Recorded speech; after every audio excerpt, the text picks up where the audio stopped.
Are we going? We're Where you want going. to go? You want to go? You want to go? You want to fucking go, bro?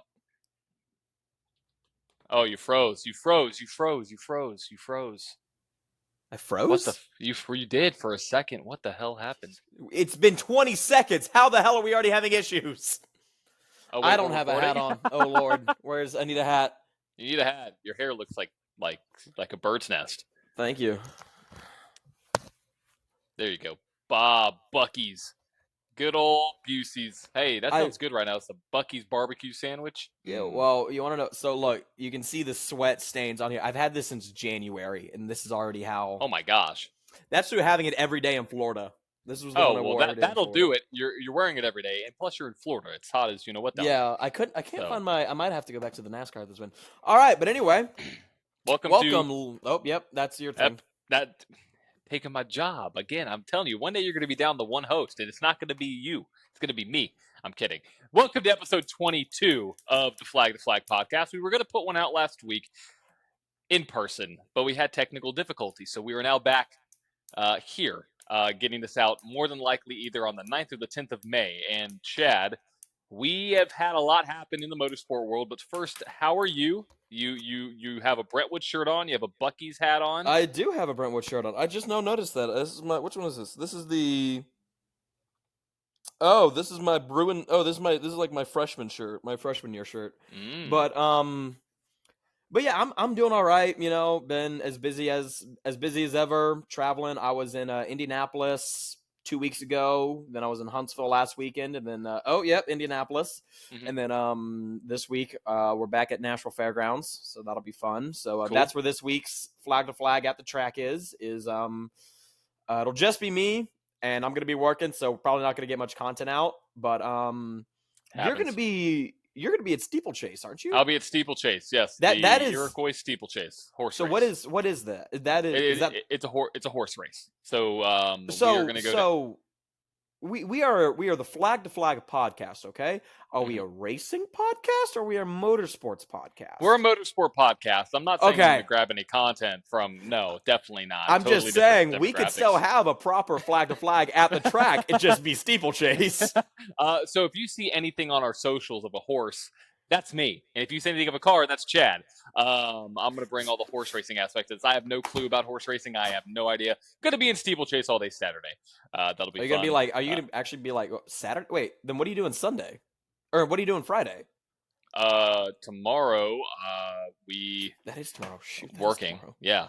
Working. I have to find an outfit for Steeplechase. So that's what I'm going to be doing. So as long as you can make it to the fairgrounds by 6 o'clock, you're good? No. Obligations. Actually, tomorrow night is a movie night. So there you go. There you go. Now you know my personal business. Yeah, let's when was our last episode released? So we can kind of get a reference of how much for sure. It's been so much has happened. Yes, a lot has happened in the last month of motorsports. Our last episode was released, which was episode 20 on 4/18. So about a month ago. Jesus Christ. So about a month ago. We are not good at this whole content creation thing. Well, mainly it's because our schedules are so conflicting and finding time. Yeah. It's not good. But yeah, so a lot has happened in the racing world since the 18th. So let's kind of dive into it. Let's start with of course looking at IndyCar. So IndyCar, we've had a lot of different battles going on. We've had a lot of different breaking news, and one that we talked about last week, again, that we didn't cover, was the whole situation with Newgarden and Penske. All those Penske guys. Yep. Yeah, so for those who did not see, when the checkered flag flew at the St. Petersburg Grand Prix on March 10th, Joseph Newgarden was the first car to cross the start-finish line. And it remained that way up until the weekend of Long Beach, where during inspection, it was found that the this is kind of what I gathered, that the push-to-pass system had been tampered with. Right. And then going into the race weekend at Barber Motorsports Park, it was announced that, let me make sure I get these names right, that both, where is our results? That both Joseph Newgarden and who was the other one? It was Scott McLaughlin. I couldn't remember if it was McLaughlin or Power, but Yep, Scott McLaughlin. McLaughlin. I fucking names, dude. These Australians, I swear. Apparently you pronounce Daniel Ricciardo as Daniel Ricciardo. But he says Ricardo because that's just easier for everyone to say. Ricciardo? That's what he said. I don't freaking know. Anyway, I've always heard Daniel Ricciardo. Daniel Ricciardo, yeah. But Joseph Newgarden and Scott McLaughlin were disqualified. Yep. Almost a month after the race from the St. Petersburg Grand Prix, because it was discovered that their push-to-pass system had been tampered with. Now, for your Formula One fans, the push-to-pass system is the equivalent to the ERS system. A few things here and there that are a little bit different. And for you NASCAR fans, it's something that makes your car go faster for a few seconds. That's what it is. Very simple way to put it. Yes. And but so what happens is this. Kind of like how the DRS system in Formula One works. When the green flag flies or the light goes out in Formula One, they are not allowed to access DRS until 3 laps after the initial start or the restart. 1 lap? 1 lap. 1 lap. They changed it? Yep, 1 lap. Oh, well, 1 lap. Well, it's a little bit different with IndyCar with their push-to-pass system. You are not allowed to access it until all the cars have crossed the start-finish line. On lap 1? I believe it should be lap 1. Or on the restart. Or on the start. Initial start or a restart, either one.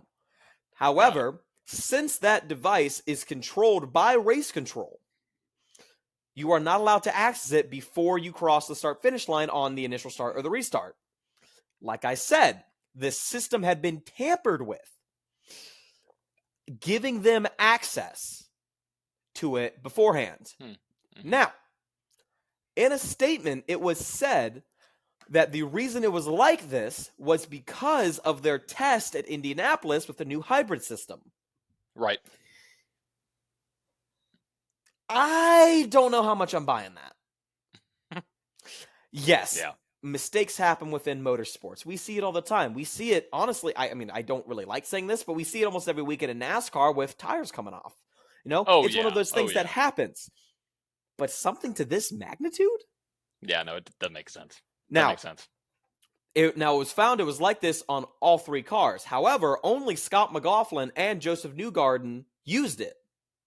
Will Power was deducted, not sure how many points, but and I think he got fined for having it on his car, but he was not disqualified because he wasn't using it. Now, Team Penske also got fined, which was just pocket change for them. Yeah. However, did you see the statement that was released, what was it, 2 days ago? No, I didn't. Mm-mm. So, a statement was released by Team Penske 2 days ago, and here it is on their Instagram and all their other social media. Following the penalties to the team, Penske IndyCar team, and drivers after Long Beach, Team Penske has completed an internal review. After a full and comprehensive analysis of the information, Team Penske has determined that there were significant failures in our processes and internal communications. As a result, Luke Mason, the number 2 race engineer, and Robbie Atkinson, the senior data engineer, will be suspended from Team Penske for the next 2 IndyCar races, including the Indianapolis 500. Oh, wow. In addition, Ron Rozeski, I don't know if I said that right, managing director at Team Penske IndyCar, will also be suspended for these 2 races, along with Tim Cindric, the president of Team Penske. Wow. Who has accountability over all of Team Penske's operations. Next is a statement from Roger Penske. I recognized the magnitude of what occurred and the impact it continues to have on the sport to which I've dedicated so many decades. Everyone at Team Penske, along with our fans and business partners, should know that I apologize for the errors that were made, and I deeply regret them. Roger Penske. Now, I feel like this is a great move. Well, okay, let me rephrase that. Was this them actually trying to do their due diligence and make themselves a better team? Or is this them finally putting an end to the allegations that have came up since Roger Penske bought both Indianapolis Motor Speedway and the NTT IndyCar Series? I don't know. Because you think, okay, could it be a PR stunt? Could it be, what is it? Exactly. If they did internal investigations, great. They suspended people, great. I mean, they're doing they're saying all the right things. They're checking off all the right boxes. Newgarden won, last year in the Indy 500, so Penske obviously has a big play through at a that track. very controversial style finish. Right, which is now banned. You can't do it anymore. You can't use the pit lane at all to make a racing move, or the pit line. Exactly, yeah. But also, like, I was talking to someone who was very heavily involved within the IndyCar sport, mainly on the business side, for a long time. And he told me that I was like, wow, I was surprised. And he looked at me and he goes, I wasn't. I go, what do you mean? He goes, do you really think Roger Penske wasn't banging on that back door of the race control room? Mm. Now, does anyone know for sure? Maybe only a handful of people. Yeah. And but at the same time, I feel like this is a good thing because in a way it does kind of shut up the allegations a little bit. In a way. In a way, to where Roger Penske is saying, hey, yes, I own the series, but I'm not manufacturing anything. But then you look at the Indy 500 from last year, and it's kind of hard. Like, as much as I love that finish, I mean, I smelled some fish coming out, and it might have been the fried fish stand, but come on, man. But but also happening yesterday. Let's see if there was any other. I'm trying to see if there was any other statements that were made before that. Doesn't look like it, but this came out also 2 days ago, which I am just now seeing. Tim Cindric, who is the president of Hendrick Motorsports. Now, when I found out the president, of Tim what? Cindric. Of what? Not Hendrick, Penske, my bad. I was like, what is one thing happened? You and me have wondered for a long time? What happened? What happens with the son? Is the son going to drive in NASCAR? But that's... How is the son still... Okay, he wins the Daytona 521. All right. Right. Wait, was it... Yeah, it was 20... Yeah, it was 21. 21 or 22. Who won 22? Stenhouse? Stenhouse won... No, was it McDowell who won 22? No. McDowell won 21. Here, I'll give you the rundown. There we go. Okay, Byron obviously 24. Denny obviously 23. Larson. Denny Hamlin?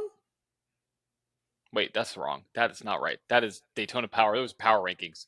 That was like that. Larson has not won a 500. Okay. No. Okay, so this shows you how much research and how prepared we are going into these episodes. Byron, Stenhouse, Cindric. Cindric was 22. Cindric was 22. Okay, so he won the Daytona 500. Okay, as we've seen almost every year, you need luck on your side to win that race. But then the very next week, qualifying on pole at Auto Club. Right. Okay, this guy actually might have something. And then we haven't heard anything out of him since. Yeah, no, his stats aren't great. I mean, like looking at his, where he's finished every single season? Outside of the top 16? except for 15th. 22 when he won the 500. Yep. So 15th, 23rd, 25th. Wait, no, that's wrong. What the? These stats are so wrong. Where are you getting What is going? Where are you getting your sources from? ESPN is lying. Okay, that's a driver profile. Here we go. Okay, 2020 Only or thing good 2022 ESPN 12. is for racing is Formula One and horse racing. Yeah, so 2022 he was 12th, 2023 he was 24th. Currently he's 20th. Um there. Average finishes here of 24th. One top 5. Okay. Like, it's, yeah. So we're sitting here thinking, how the hell does this dude still have a drive? Well, then it comes out that the principal is a guy named Tim Cindric. So I went on Wikipedia, or I went on Google, searched up Austin Cindric father. Guess who came up? Tim Cindric. Yeah. So, you know, that explains that, which I thought was interesting. But the statement from Tim Cindric is, for Ron and I, as leaders of this team, it's not about what we did, it's about what we didn't do. It's our responsibility to provide the team and all our drivers with the right processes to ensure something like this can happen. For that, I apologize to Roger, our team, and everyone that supports us. Our number one job is to protect and enhance the reputation of our brand and that of those that support us. In that regard, as the overall leader, I failed. And I must raise my hand and be accountable with the others. This is a team, and in my position, it's the right thing to do, Tim Cindric. Now, looking over at the comment section, there are 3 comments in a row that say, what did he do? Wait, what the hell? What the hell happened? And what happened? Yeah. Which, once again, going back to what we said with Roger Penske's statement. Is this a PR stunt? Is this them actually taking accountability? Is this going to be like what we hear in Formula One, where during the summer break, the shop has to be shut, like the factory has to be shut down for like 1 or 2 weeks, when in reality, they're not actually shut down. Yeah. Yeah. So what is it? You know, and it's one of those things where, I mean, Rick, I mean, look, their brand is at the point where it doesn't really matter for them. They can still make a pretty big splash in what they're doing with the folks that they have. All right. But yeah, that was some of the big stuff we heard coming out of IndyCar. But then we went to the Thermal Club for the $1 million challenge, and Alex Palou took home the win and a $500,000 check. Very nice payday. Hey, not bad at all. Then we went to the Acura Grand Prix of Long Beach, which is where all these suspicions started popping up, and then they realized they were under investigation. And we had Scott Dixon taking home the win, followed by Colton Herta and Alex Palou. And then following up after all these allegations, and in my opinion, a pretty big morale boost for the team, Scott McLaughlin comes out with the win, followed by Will Power and Linus Lundqvist. So that's kind of where we've been with IndyCar so far.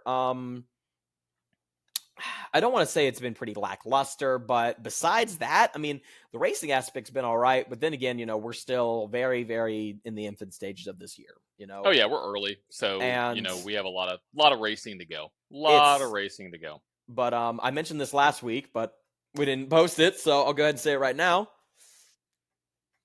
It's May. It is May. The biggest month in racing. We've got Indy Road Course Grand Prix for IndyCar and the Indianapolis 500 for Formula One. Excuse me. Formula One, we've got Miami, which we had. Then not Imola. This weekend, but next weekend we got Imola, and then the weekend following that we got Monaco. And then looking at NASCAR, we're started off with what a great race at Kansas. Which it's Kansas, which is my favorite intermediate track. It always produces a beautiful race. We got Kansas, then we got Throwback Weekend at Darlington. Then they're duking it out on the short track at North Wilkesboro. Then the longest race of the year for NASCAR, the Coke 600. Yeah, so I mean, just a great month. I mean, it really is. Just look at the lineup of tracks on all 3 series. Exactly. It's just, I mean, and it's phenomenal. Without a doubt. Also, something that came out after the. Let me see if I can find this. After I saw it, let me see. I'm looking on the website. Someone got booted. Oh, here we go. Oh, Malukas. Yeah, that guy. Yeah, Aaron Malukas got McLaren booted announced from on McLaren. April 29th it has released driver David Malukas from its 2024 IndyCar Series contract. Because he missed so much time. That's why. That's fair. Fair. Okay. There's a rule: if he missed a certain amount of races, he would be booted, and he met that criteria. And and it's hard with these guys because with IndyCar, I mean, you look at NASCAR, it's a 36 points paying race schedule, about 40 races throughout the year. You look at Formula One, all right, that's 24 races, yes, but it's also spread throughout the entire country. IndyCar's got 17 races all within the states, and yeah, it's missing a quarter of those. Yeah, it's hard. Yeah, that's hard to do, but you got this other stuff, and then also looking at other IndyCar news. Besides that, let's see what we can find here. If my computer wants to load. Piece of shit. Is there anything else going on in IndyCar? I don't think there is. I mean, I don't want to say nothing noteworthy because I don't want to sound mean. Let's see, Malukas. We had something happen at Barber. So I didn't know this. Apparently, the guy who owns Barber Motorsports Park is a very big fan of two things: art and racing. Cool. I'm a huge fan of racing. I'm also a huge fan of Lego, as I have got part of the Lego Titanic here. Is that art, cool. though? Is that art? Have you seen some of the things people build with Lego, man? It's insane. Yeah. It's impressive. Look up Lego and then put in all caps MOC, my own creation, and you will see some of the most beautiful things. I mean, it's insane.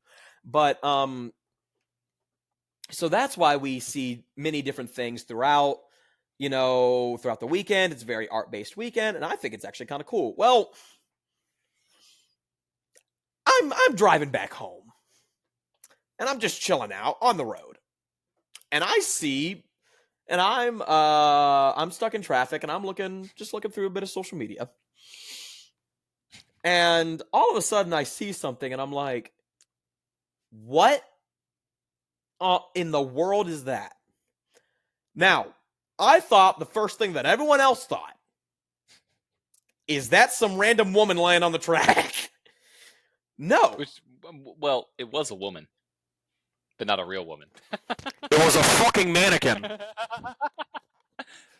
A female mannequin. It was a piece of plastic, but it was. It was. Well, I mean, it's 2024. You could say that about real women now. Anyway. Oh my God! You know what? We're just really stirring the pot for what we got to say about Formula One here in a little bit. You're cooking up some weird stuff on your. Oh man, we're about to have some fun with Formula One here in a bit. But yeah. So yeah, a mannequin. A mannequin. I mean that's. It's cool. I'm joking. It's a story, but there was one thing that came out of it that made me a little mad, and it was do you know what Barstool Sports is? Yes, I know what Barstool. Okay, I love Barstool Sports, but outside of NASCAR, I don't really watch many other sports except for like my brother when he plays football or like whenever my family goes and does sports stuff. Then yes, I'll go. But outside of that, I don't really watch much of anything else. So I look at Barstool every now and then to get updates and to have a good laugh while I'm at it, Mm-hmm. Well, Barstool actually has a racing podcast. Interesting. Yes, and it's called Rubbin' Is Racing. I am fully convinced that these guys were like, hey, we need like something for like motorsports. Hey, you've got like a cool car, don't you? Yeah, you'd be on the show. And you've got some of that vintage now. Yeah, you'd be on the show. These guys know absolutely nothing. We're just calling them out. Well, I don't want to say they know absolutely nothing, but it's like everyone and their mother knows who Dale Earnhardt and Jeff Gordon is. Oh. All right, everyone and their mother knows. As you are wearing Jeff Gordon stuff, which I don't blame you. It's throwback weekend, and so it's very difficult because it's like like when you and me, like when we go to a race, we understand what's like when I went to the Indy 500 with my cousins, I understood what was happening. Now, a few of my cousins, we went around, we had some of the fun, we checked out the DJ, and we had some fun and everything. But me, I was there for the race because I understand it and stuff. Well, Right. it's like these guys, they don't. They're there for the beer and the party. You know, it's not. They're not, and it's That's because like that's I'm watching this basically thing. Barstool's brand. Exactly. But like when Bubba Pollard raced at Richmond, which I was super excited about, they got criticized so much because they're like this guy goes, who's this Bubba Pollard guy? Like I don't even know his name or anything. And everyone's just like, how the hell do you not know? Like if you're involved in racing even a little bit, you know, because Dale Earnhardt talks about him all the time. All right. Right. He's a massive person in the super late model scene. And it's insane. And then he Yep. just goes, some idiot threw a mannequin off the bridge, and then his other guy's like, no, it fell off. And it's like these guys not I don't know. That I need needed to get my little rant check it out. out. I need to go check them out. Yeah, which I'll go look and see. Are they on yeah. TikTok? Yeah, they're on TikTok. That's right. But Oh, I thought that was okay. I thought that was kind of funny. And but yeah, but looking at other IndyCar news, let's see here. Colton Herta leads the points, followed by Will Power, Alex Palou, all Very much. yet to win, which I think could change this upcoming weekend at the Indy Road Course. May Looking 2nd. at, yep. What's his name? What's the guy's full name here? Indy Next driver, joint championship leader Nolan Segal will have a chance to pilot the number 22 United Auto Sports prototype in the 24 Hours of Le Mans Oh, this cool. June. So, Oh, I totally forgot about the 24-hour Le Mans coming up. And yeah, look at that, right after May, 24 Hours Le right Mans. after May. I was in Greece the last time the 24-hour Le Mans was running, and I couldn't watch it because it was the time difference, and also the internet wasn't great. That's fair. Also, I was on vacation on a trip. So there you go. Got the 24-hour Le Mans coming up, but that's exciting news. And you know, looking ahead really quick to this weekend, we do have Indy at the Indy Road Course, and I think very well Power or Palou could pull off a victory here because if you look at last year's stats, they both won the races at the Indy Road Course. Race 1 was won by good old Alex Palou. Race 2 won by Scott Dixon. So I think one of those two drivers could get a win. Is it a double header or is it a single? No, it's last year they had two different races at the Indy Road Course. And so it's not a double header this weekend. No, it's just one race. Well, okay, but what about Colton Herta? Let's look at him. Yeah, I mean Colton Herta for sure. I mean 2 top 5s, 3 top 10s. He's up there. He's up there, but he hasn't led the laps that Power has. He hasn't had the finishes like Palou has had. Even though it's one more top 5, it's still a top 5. I'm curious with this going on. With Herta, can he actually seal the deal? Because he's been good.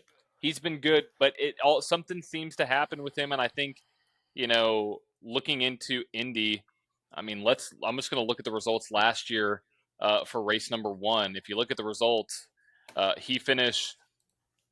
God, where did he finish? 9th. Started 14th, finished in 9th, and in the second race, I think he finished a little bit worse. Yeah, 13th. So I think this weekend is built for Dixon, built for Palou. Lock them in, at least for a top 3 or a top 5 for sure, to continue their championship run, because the guy who was leading the championship, who is now all the way down, all the way down, in P16, Joseph Newgarden, he's got some work to do. Yes, he does. As I am doing some research to make sure I make the right statement here.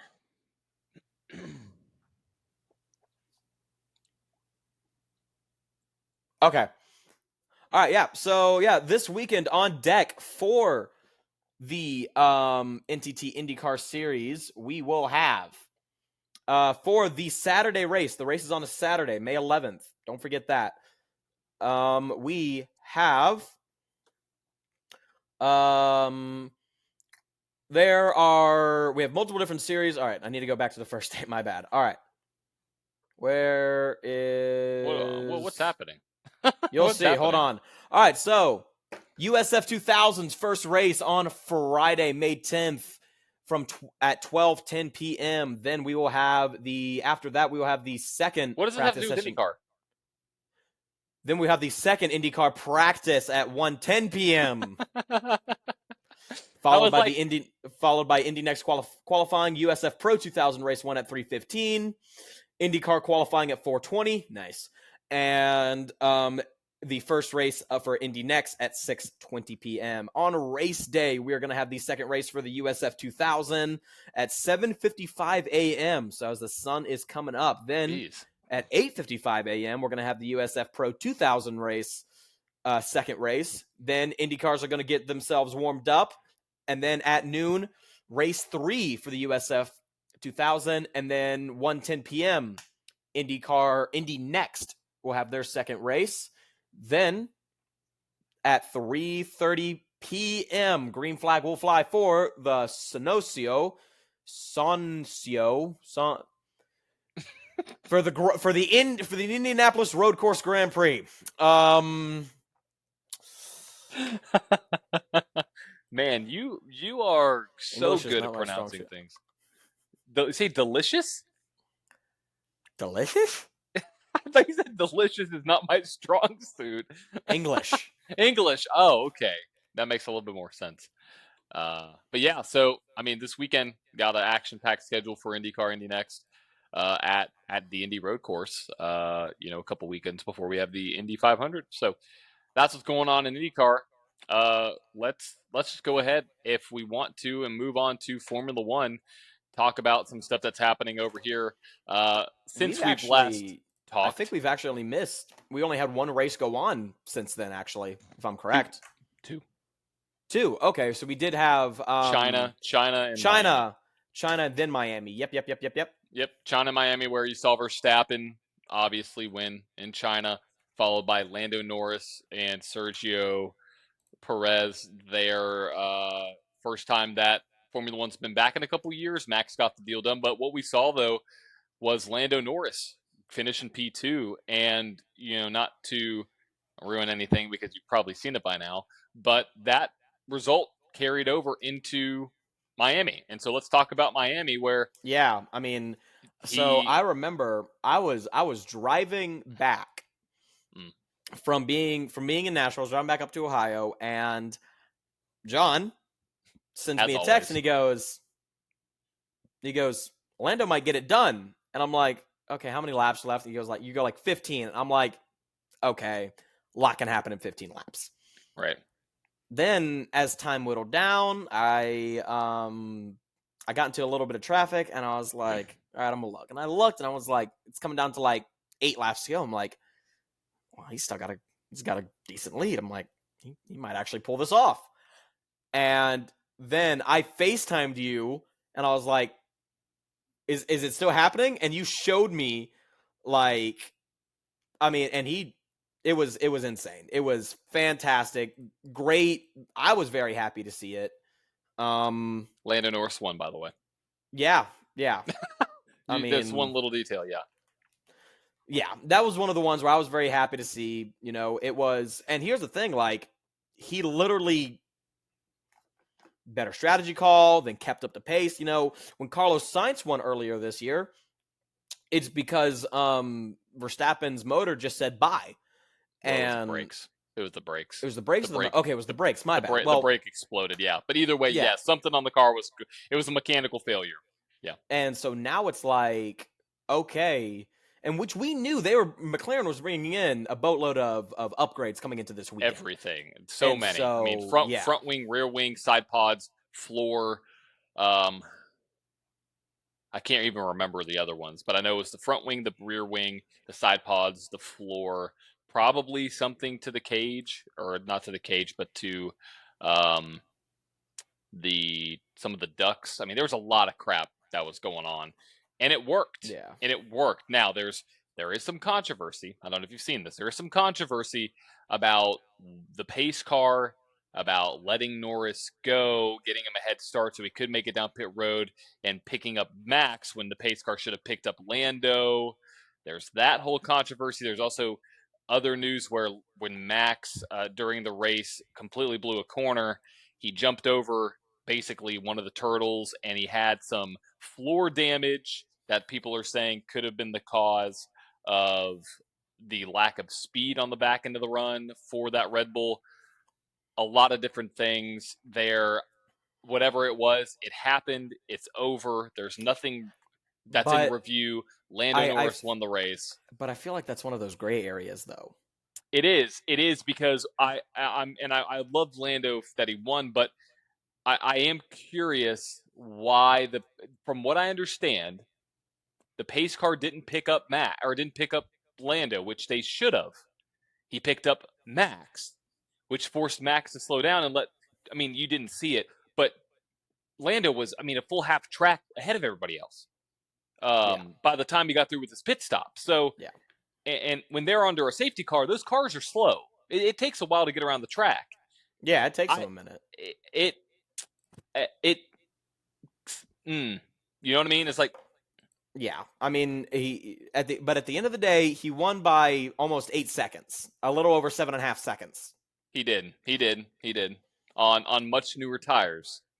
Yes, So but then again, that's also a strategy call. Like I said, is it a controversy, or did McLaren have a better strategy call? Did they get lucky with that safety car, and then were they able to keep up that pace? All right, now, are we going to see this continue? I don't know. Going in, not this weekend, but next at Imola, and then the following weekend at Monaco. I don't know because Yeah. Ferrari is coming out with a slew of upgrades for Imola. I haven't put out the video about it yet, but they have a new. They're bringing upgrades to the car, but they're not only bringing upgrades to the car, they're bringing upgrades to the driver preparedness. They're bringing upgrades to what they actually bring to the track. They're Yeah. also having some upgrades for tire management and how to manage tires. So, Yeah. you know, it from what I've heard from Fred Vasseur, he said that these updates are going to be You got like his personal number or something? no. We had some massive news come out of the Red Bull camp. Oh yeah, Adrian Newey. Adrian Newey Adrian is not going to Newey be a is. part of Red Bull, which pretty shocking news because I think it's going to unravel. And didn't I tell you when the news dropped? I didn't think Max was going to win this race. I didn't think Max was going to win the race. Didn't I say that? You did say. Now, I made a statement where it was now. Was it Max? Because a big part, there was two big factors that got Lando Norris this win. Technically three, which are the three main factors within this. Strategy, pace, and luck. All right? Yeah. Can't control luck. All right? Pace. We knew they were going to have either a very good upgraded or a very bad downgrade of pace with these new updates. Strategy? It's hard to beat Red Bull on strategy. It is, and some of the drivers that came out talking about McLaren, specifically Ferrari and specifically Red Bull, said that the McLaren was fast, very fast. The upgrades worked. I think the upgrades did work. Oh, without a doubt. And so I'm curious how the season's going to go because the gap's there. You can see the gap. The gap used to be this. Now it's like this between Red Bull and all the other teams. Now Ferrari brings some upgrades to the track more than what they have. That could even be another factor because if you think about the start of the season, it goes Red Bull, Ferrari, McLaren. At the current moment, I would say Red Bull, McLaren, Ferrari.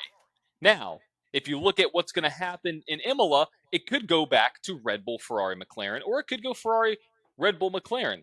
I don't know. I mean, right now, we have these teams that are duking it out for the top spot. 30% of the races this year have been won by a non-Red Bull. Think about that. Yeah, We're only 6 races in. Granted, but still, last year it took how many races until the Italian Grand Prix? No, was it the Italian Grand Prix? Singapore. It was Singapore. Yeah, Singapore. It took until Singapore. Like, And it's third race into the season now. A trend that I'm noticing. I love trends. I love my Yeah, trends. I know you loved your trends. You So being a social media guy. So Verstappen won race 1. Verstappen won race 2. Then a Ferrari. So Red Bull, Ferrari. Verstappen won race 4. Verstappen won race 5. And then McLaren won race 6. So could we see this stagger start to go? I don't think it'll happen because we have Imola coming up. So you think when June rolls around and we roll into Canada, are we going to see some or like I see this going one of two ways. Now, trends like this happening, very rare that they continue like something like this. Very rare. So, this is my prediction. We're going to see one of two things happen. Red Bull, which we've seen in the past, clean their act up. Right. And I mean, who knows? There's a good chance we might not see another race. We might not see a different race winner other than Max Verstappen for the rest of the year. Possible. All right? Because if I'm them, I'm trying to show them, because like now this is the position Red Bull's in. Adrian Newey resigns and they lose the race. Not off of some, I don't want to say a freak accident, but not off of something happening, a failure like the brakes blowing up, but off of, yes, I'll say it again, McLaren, Lando Norris had a bunch of luck on their side. Yeah, but there was also the pace, and there was the pace, and then there was also the strategy that played into it as well. And at the time, Max wasn't clearing like he typically was. It was stagnant about 2.6 to 3 seconds for a decent period of time. So it's not like the gap, even if let's say Max went on to win this race, the gap is shortened. The gap is very small. I think it's much closer. So we'll see. I mean, I would love to see a Ferrari win in Italy. Of course, I'm very biased. But I think I love how we call ourselves unbiased, but we're just like, yeah, we're just biased. We don't care. We're biased. I mean, I have literally a Ferrari right here on my desk. I saw you mess with that a minute ago. Yeah. Yeah, I used it for a video. Nice. But I would love to see a Ferrari. So we'll see how they can fare up at Imola. But that's coming in 2 weeks. So, right now, really quick, let's just talk about the team standings. You got Red Bull with 239 points, followed by Ferrari with 187, and McLaren with 124. So still a big gap between the Red Bull and the Ferraris. Real quick, before we get into that, we also had the F1 Academy and the Porsche Carrera Cup North America racing. Right. So real quick, results for those top three. The Porsche Carrera Cup had their second and third round in Miami.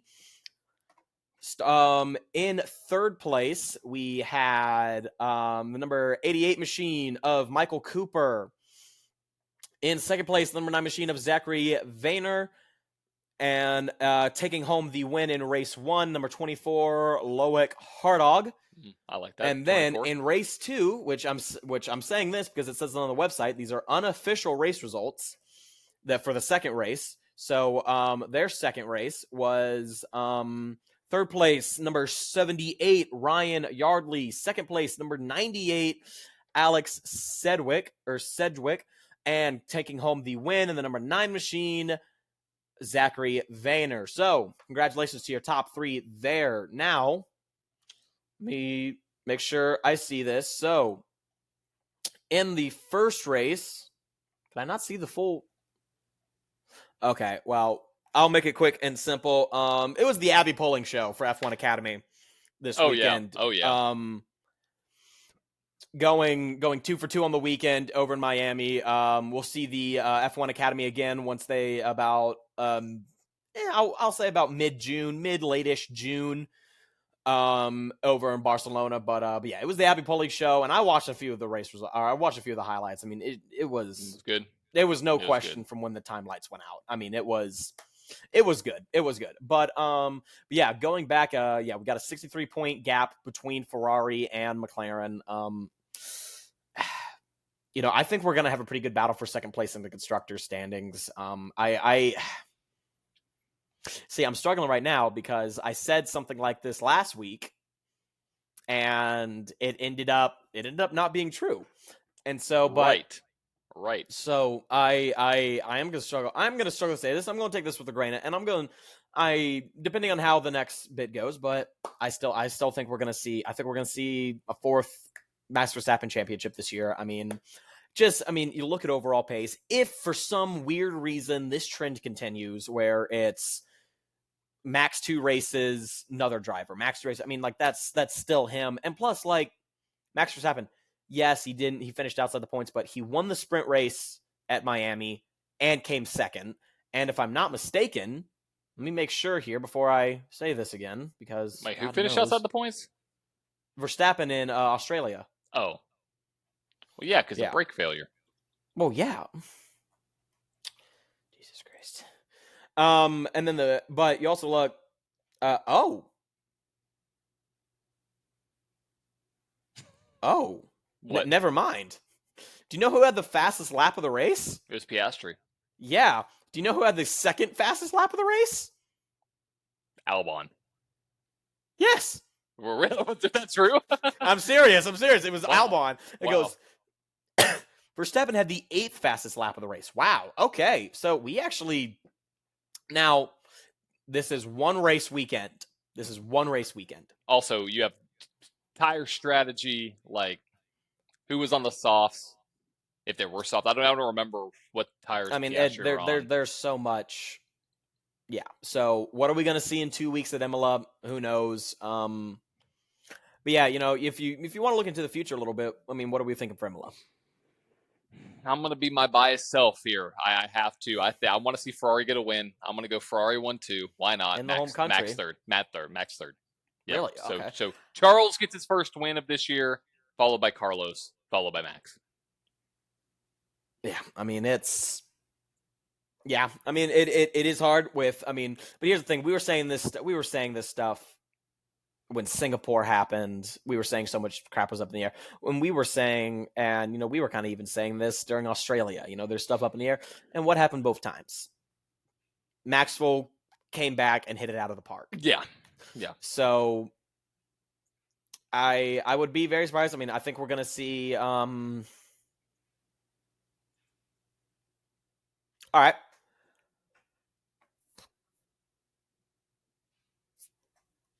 Verstappen winning. Then I'm going to have Leclerc and Sainz. I think the hometown crowd is really going to help out. So you're going to flip what I have. Except yes and no. Yeah, except for Sainz yes and no. Leclerc. Yeah. Flip the team. How about that? But I'm going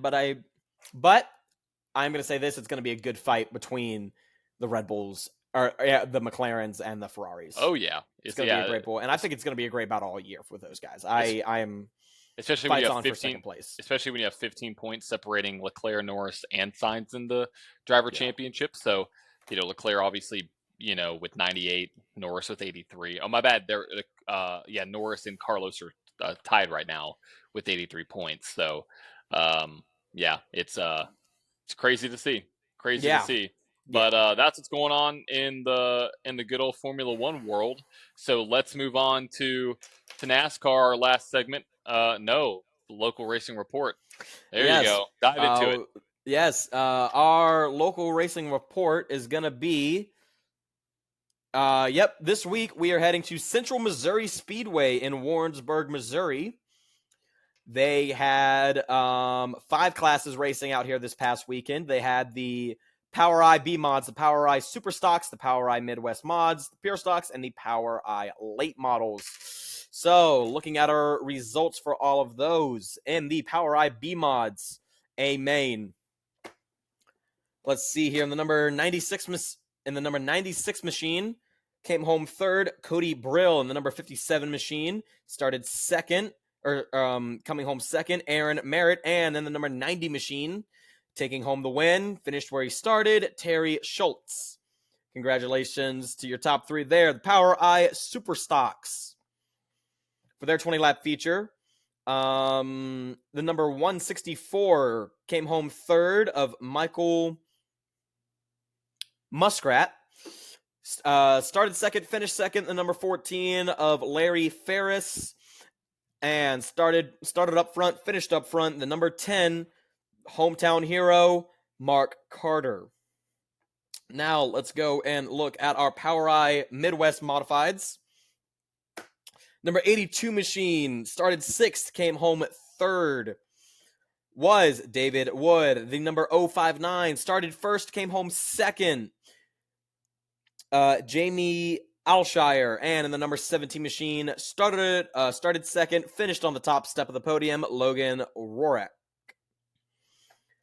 Now, finally, not finally, we have our 20-lap pure stock event. So, 11 started 11th, came home 8, really driving through the field here. Number 24 of Bobby Russell. Number 21 machine started 7th, came home 2nd.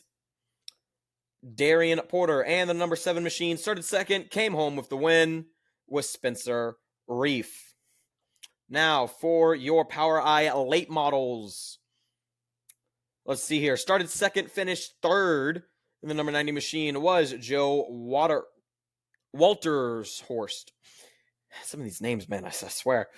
And the started 1st, came home 2nd. In the number 145 machine was Kyle Graves. And started 5th, came home with the win. Number 21, Johnny Finwald. Good job, Johnny. Alrighty, that is your local racing report. If you would like your local short track shouted out on the Flag to Flag podcast, email flagtoflag10@gmail.com or hit us up on any of our social media platforms. Listen out for those at the end of the episode. Make sure you go out to your local short track and bring a friend. Like we said at the start of the episode, this upcoming weekend's Flag to Flag at the track is going to be 2 different racetracks, one of which being an actual motorsports track, the other one being a horse racing track. I, Chad Barker, will be at the National Fairgrounds Speedway on Friday night, not Saturday night, Friday night, for the local, quarter mile special. And then on Friday night, we have the CRA Street Stocks, the local pro late models, and then the Arc Menards East Series is going to be making their stop at America's second oldest still functioning racetrack. And John, where are you going to be at this weekend? I'll be at Steeplechase, the Iroquois Steeplechase horse race this weekend. That'll be a totally different style of event. You may see some horse action there. Me just horsing around. That was so bad. I had to do it, dude. It was right there. It was right there. It was right there. It was right there. Hey, what am I gonna say? Yay or nay? I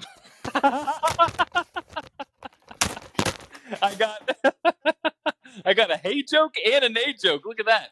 I really am horsing around, and he is done. No. I had to get the hey and the nay, right? Nay. I got it. It took me a second, but I got it. Hey, that's what they eat. Either way, though, that is what's going on this weekend, so make sure to tune into the socials for that if you're listening before Friday night. But let's dive into, in our last segment, really quick, let's dive into NASCAR. So we've had quite a bit of action happen in the NASCAR Cup Series since we have last chatted. We've had a lot of action in the NASCAR Cup Series since the green flag flew in Daytona. Oh my gosh, yeah. I mean, this season has been absolutely wild. So let's look back and talk about what has happened over this series or this season. On the 21st at Talladega, Tyler Reddick got the win with Denny Hamlin winning at Dover and then Kyle Larson winning at Kansas. And so let's talk about Talladega was a great race. Dover, Denny Hamlin outbeat Kyle Larson. But then let's talk about Kansas really quick. Had the closest finish in NASCAR history, 1,000th of a second. Some people are not happy with it, which I'm like, okay, argue it, fine, you're wrong. Some people just aren't happy. And do you know what some of those people are like? Because we forgot to mention this when we were talking about Formula One. All right, there are some people who really weren't happy about what happened at the end of the Formula One race in Miami. And then guess what? You want to hear something crazy? It had nothing to do with the race at all. No, it didn't. Because apparently, after Lando Norris had gotten out of the car and was getting ready to go celebrate with his team, he celebrated with his team a little bit, was about to head up to the podium, and he got introduced to someone and decided to shake his hand before heading up there. Nothing more than a handshake. Hey, how you doing? Congratulations. Nothing more than that. Except for the guy he shook hands with was Donald J. Trump. 45. Number 45, Donald J. Trump. Yeah. And I went on and looked on Trump's Instagram to see if he had said anything about it. And it was actually really funny what he ended up kind of saying. What was it? And we posted on Twitter. It was a great honor to see my friends at McLaren win the big Miami Formula One race. It was the car I visited before the race and endorsed. That's what we need for our country, winning. You know what? That was a good time, but I think it was like here's the thing, why was social media blowing up about that? Well, Like, you know why. You know why. We're not going to talk about it, but you know why. Yeah, we're not going to talk about it. We're not that kind of podcast, okay? But it's like, apparently, as he was going over the line, all you heard, apparently, one of the guys said, Lando Norris or McLaren, Trump's Verstappen in today's race, right? That's just. Oh. And now some people are like looking way too far into it and all this other stuff. I saw one person tweet, "A great race ruined by this guy." I'm like, yes, because that like there are several times where there are celebrities that I'm not particularly fond of that go to Formula One races who fake an interest in it. Okay, but that doesn't mean it was a bad race. Yeah, so we're gonna dictate a race off of somebody's presence being there. And shaking a hands with someone. I mean, obviously, like people were getting mad at Lando Norris. Like he was shaking the hand of, like whatever. It's just stuff to not be happy. People. I feel like there's people who like they just have fun complaining. Oh yeah, they feed off of it. They feed off of it, 100%. So like it was a great race. It was a great race, which it was a good race. I hate to say it, we don't really get that much in Formula One. We don't get that a lot in Formula One. Yeah, so I'm very happy that we get a race like that. Yeah, one of my friends, Zach, was watching one of his first Formula One races of his life, of his career, he was watching one of his very first Formula One races, and I was like, just to let you know, Max might pull away with this and win. He goes, "Oh, that's fine. I know. He's a big IndyCar guy." When like Norris was leading, I was like, "This doesn't happen. This is not. This isn't normal. This isn't normal. Not normal. It's not normal." He goes, "Oh, okay, I know." And so it was cool for that. But the people who are going to say this weekend was ruined by that. I mean, come on. It's. I didn't even know it happened until after, and I was like, "What?" Like, okay. Yeah, and look, let's find something else to complain about. You can have your opinions about the guy. It's okay. People are fully entitled to have their opinions. It is 100% okay. All right. Don't ruin it for everyone else, right? Please. Exactly. Yeah. No. I don't get it. Like we had a great Formula One race. It was fantastic. Really? This is what you're upset about? You're still fine. Max didn't win, so all the people who don't like Max winning every week had to find something else to complain about. Yeah, and that's what they chose to complain about. I guess so. But yeah, but what what were you gonna say? Yeah, go ahead. No, I was gonna say they wouldn't like NASCAR because he was the Grand Marshal a couple of years ago for the 500.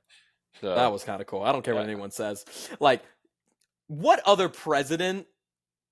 Like you can support whoever you want. It's fine. What other president would be like, hey, can I lead the field for a few laps? George W. Bush. He did that.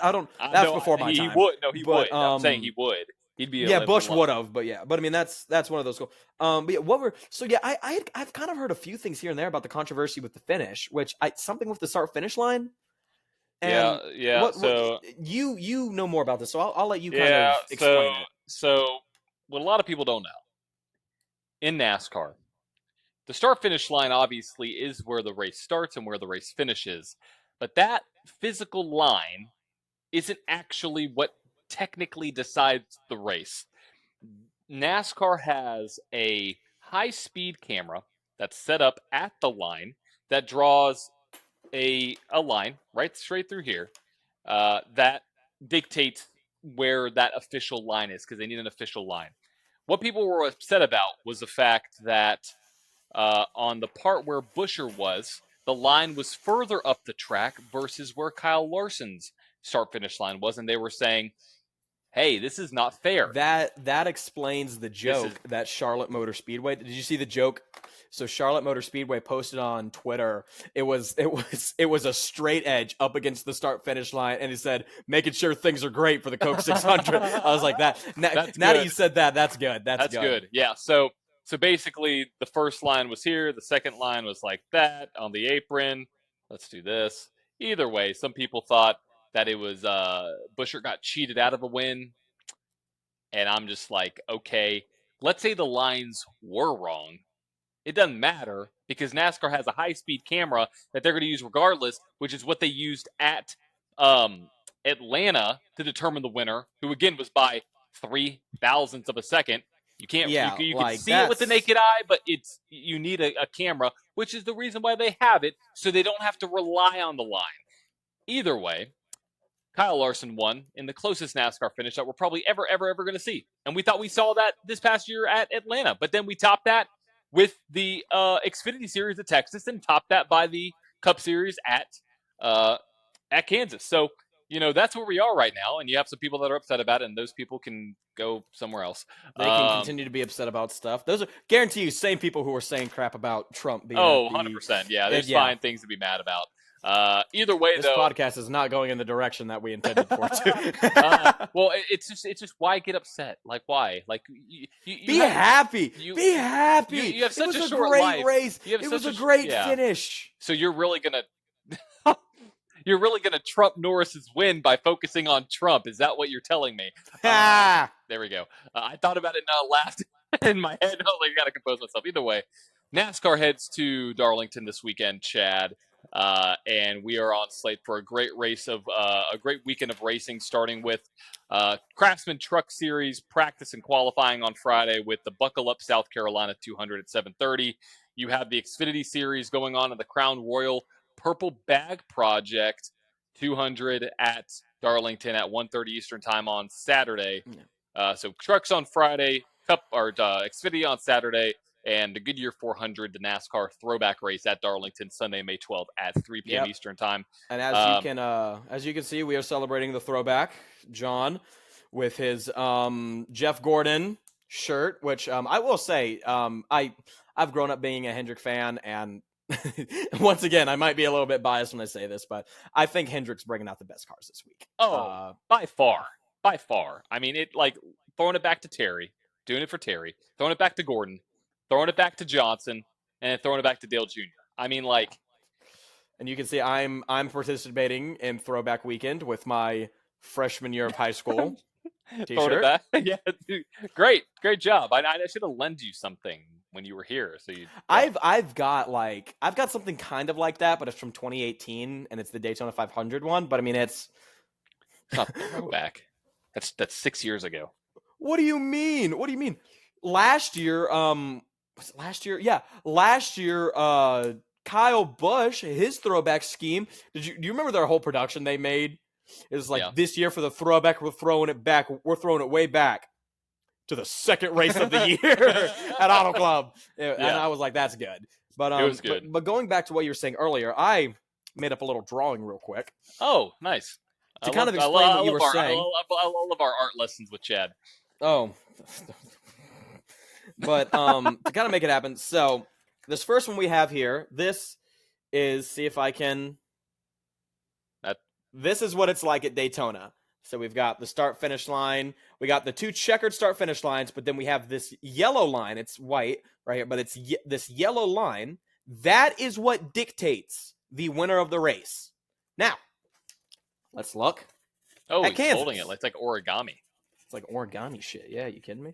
Now, let's look at Kansas. Same thing, only with it being a white line, it is below the actual checkered line. So whoever gets to this white line first. Now, where are we at this weekend? We're going to Darlington.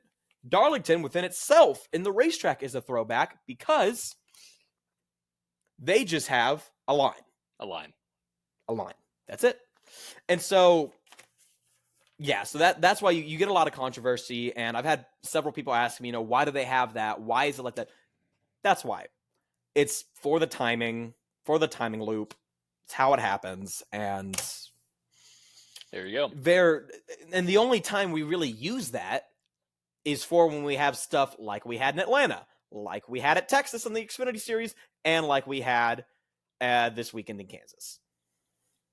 So yeah, so let's talk about this weekend though at Darlington. We have some very interesting dynamics forming. You know, Ford hasn't won a race yet. Chevrolet is been the dominant manufacturer this season. So let's talk about. I thought Buescher actually won the race, and I was like, holy crap, a Ford won. Reason was I think I was already back home, and I was on FaceTime with my girlfriend and her stepdad, who I'm good friends with, is how we met. He was watching the race downstairs, and she goes like, Zach's yelling about something, and I'm like, what's he doing? I was like, I think he's watching the race. I'm like, must have been someone, must have been a cool finish or something. And then I look at the app.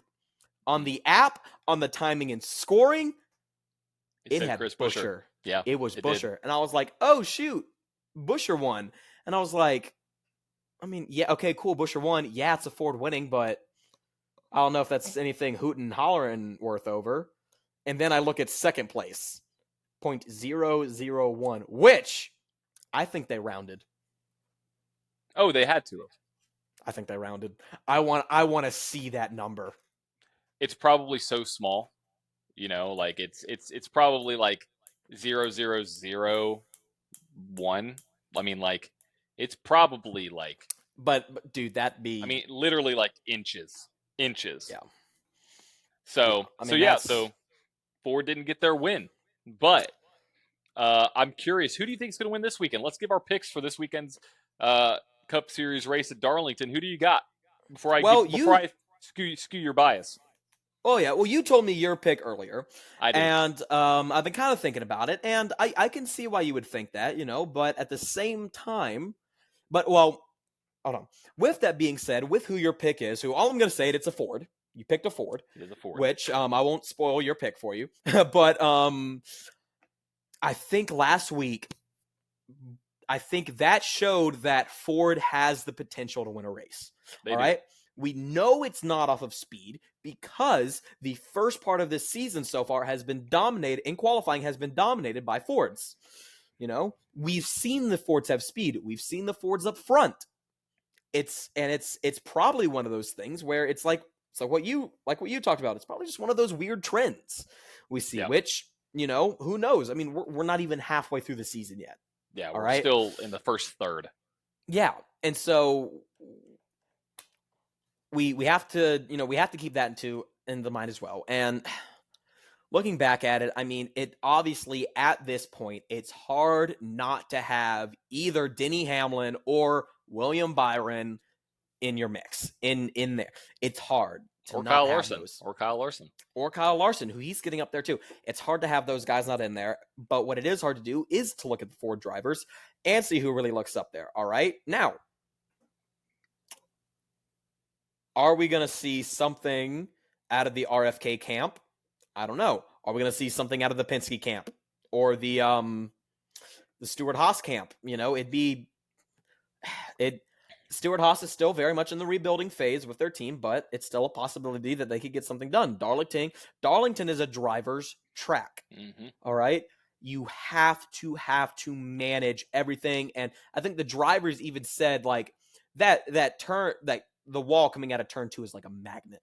Oh, it's bad. It just sucks your car up to the wall. Yeah. And it's insane. And even if you're the leader, that always does stuff. The first race back from COVID at Darlington, we had Jimmy Johnson leading and wrecked out. So even then, and another one of the strange characteristics with Darlington is when you're going down the back straightaway as the sun is setting, you can't see shit. It's right in your eyes. And so, yeah, I mean, and see, what I'm stuck is right now is, do I want to play it safe? Do I want to give a Byron, a Hamlin, a Larson? Or, you know what? We are going to see... No? We are going to see a Ford win. Oh. Oh. I think it's going to be Oh. Blaney. Oh, okay. Okay. Do you think I was going to say what you were going to say? I thought you were going to say Noah, which Noah's shown a lot of good speed. In most recent years, which I, by all means, seeing a number 10 win the race, by all means, I would be more than happy to see that. Yeah. Okay, so you're going to go Blaney. You're going to go Blaney with Ford. Interesting. I've got to go Blaney because Interesting. yeah, and is it an easy decision? No, but out of him, I mean, it's right now it's between Blaney and Logano Ford wise. Wow. All right. But there's the only two Fords making noise right now outside of Buescher from last weekend. True. All right. True. I mean, they're the only Fords that we've seen make progress. Okay. Obviously, we have to have Ryan Blaney is going to be a consistent in the conversation now because he got that championship done. He was able to win. But are we going to see a Christopher Bell? Are we going to see a Toyota sneak in there as well? All right. Who knows? Are we going to? And it's very interesting to see. I mean, but at this point, I am fully convinced. I always say anything can happen in racing. This season, especially in NASCAR, has proven that. Oh yeah. I mean, we average about what? One good race finish. Like every 4 races, 1 and 4, 1 and 3. I would even say like a year, or like I'm talking about side by side at the line. Oh, it's rare. It's rare. It is rare. Probably one with all 3 series combined, maybe 2. Yeah, I can't remember the last one. I mean, the last one before. When was the last one before? Really, you see Dega. Dega's typically the one where you see side by side or Daytona. Daytona. We see them. Well, but they've got a lot more room over at Dega as well. And even with Atlanta, we'll see stuff. But then hey, see some of these short track guys. But I don't think we're going to see one of those crazy finishes with it being a driver's track. The intermediates, they're very friendly to drivers. It's a bit of a level playing field in my opinion. The intermediate tracks, but yeah, it's going to be interesting. Who's going to be up against the wall first? How's the track going to migrate? How are the good years? That's been a huge question. That's been a huge topic this year as well. The tires. I mean, it's been insane, but yeah, so I've got to go Blaney. I've got to go Blaney. All right, well, I'm going to go with Ford, and I'm going to go with Ford because of this reason. And there's another driver I want to look at too. Ford is looking for their first win. And when you look at the drivers who have been good here, the one Ford driver that keeps on coming to the top is Brad Kay. Without his wrecked out finish a couple years ago, he has an average finish, accident-free, of 5.6. Another driver I want to look at is Chase Elliott. His spring average finish is 4th. Watch out for Chase Elliott, too. So Brad Kay or Chase are my top 2. If I had to go with one, I want to go Brad Kay. Here's why. This is going to blow your mind. So every time I have this written down, and it's not even been posted yet. Every time a manufacturer has won more than 3 races in a row at Darlington in the last 30 years, guess which manufacturer has won that next race? A Ford? A Ford, exactly. So from 95 to 96, one manufacturer won multiple in a row, more than 3 in a row. Who won that race? Dale Jarrett and a Ford. From 03 to 05, I actually have it right here. From 03 to 05, you have, where was it? You have Chevrolet with Terry, Jimmy, and Jimmy. Who won that next race? Greg Biffle and a Ford.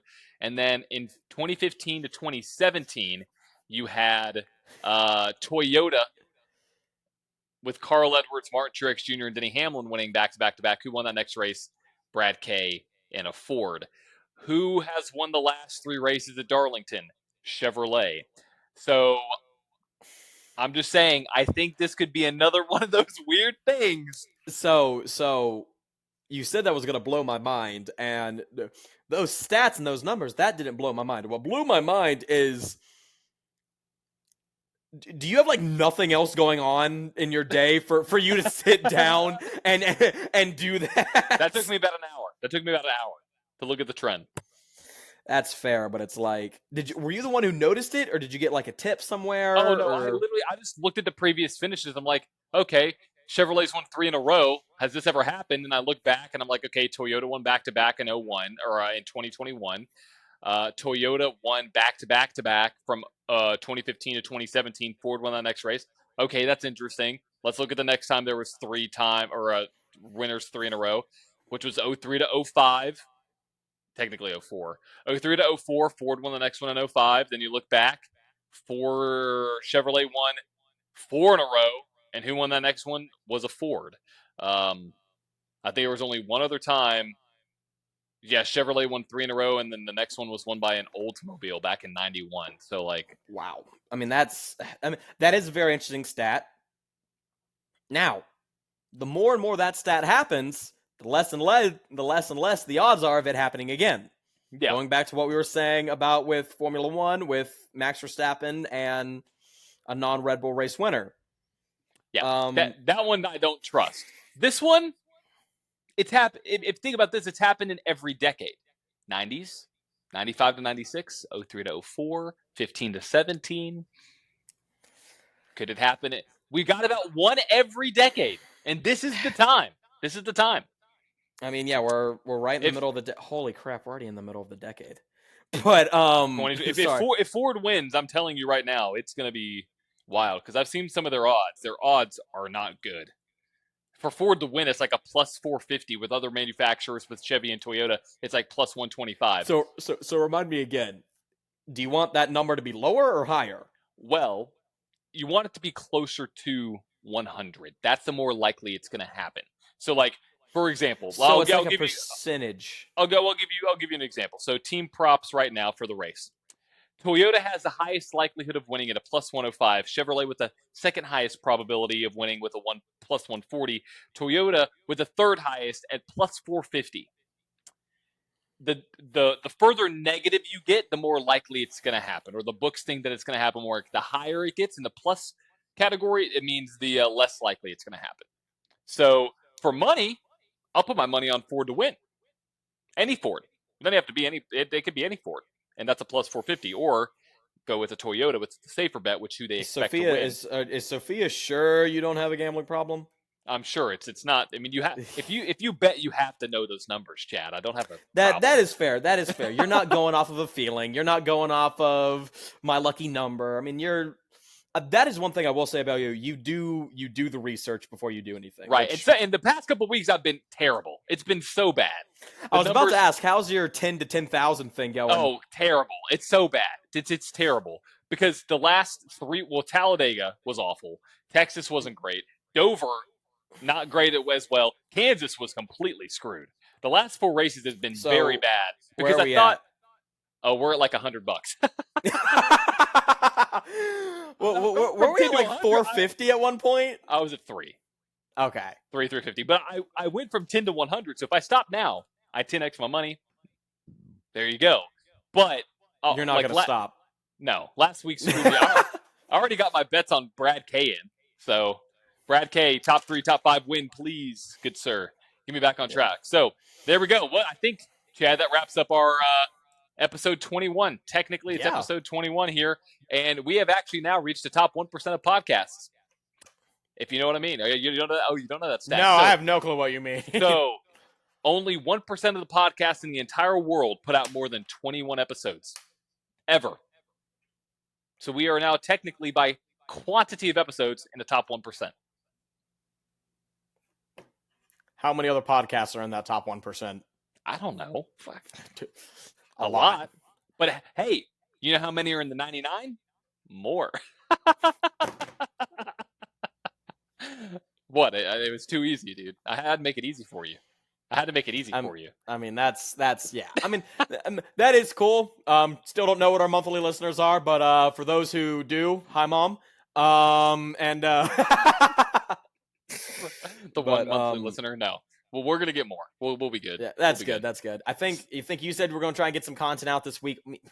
We've just been, you and me both have just been running 100 miles an hour. Literally, yes, I have. All of last month, and then all the start of this month. Yeah, it's wild. So we'll get it back. So to see the content this weekend, head over to Flag to Flag Podcast everywhere: TikTok, Facebook, Twitter, or X, And then on Instagram, it is at flag_to_flag_podcast.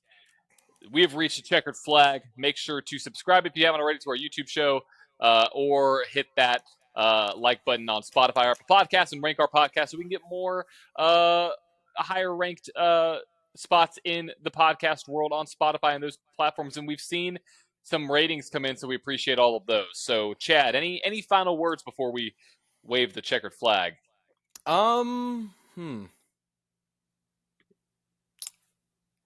Let's see here. What was I gonna? Hold on. Don't let a pebble ruin your day at the beach.